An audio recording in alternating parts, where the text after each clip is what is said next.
Little Red Riding Hood. Once upon a time there lived a little country girl, the prettiest creature who was ever seen. Her mother had a little Red Riding Hood made for her. Everybody called her Little Red Riding Hood.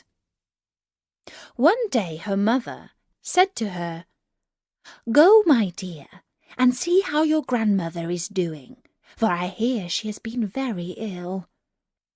Little Red Riding Hood set out immediately. As she was going through the wood, she met with a wolf. He asked her where she was going.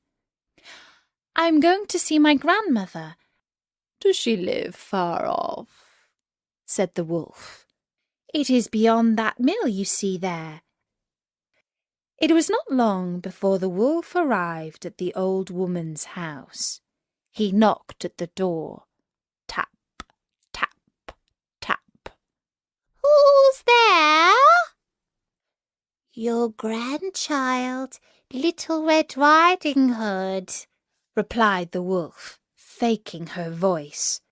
The good grandmother cried out, "Pull the string and the latch will go up." The wolf pulled the string in, and the door opened, and then he immediately fell upon the good woman and ate her up in a moment. He then shut the door and got into the grandmother's bed, expecting Little Red Riding Hood, who came some time afterwards and knocked at the door. Tap, tap, tap. "Who's there?" said the wolf. "It is your grandchild, Little Red Riding Hood." The wolf cried out to her, "Pull the string and the latch will go up."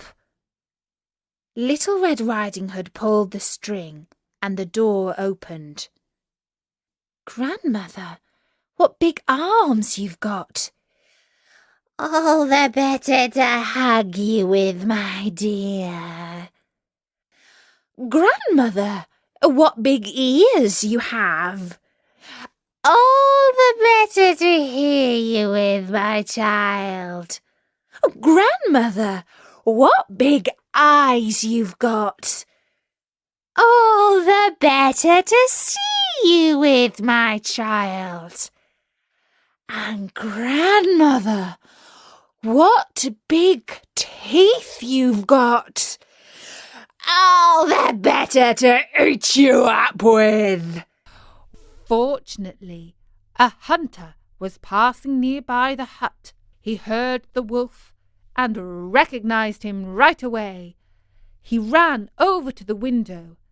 He took a good aim, and that was the end of the wolf.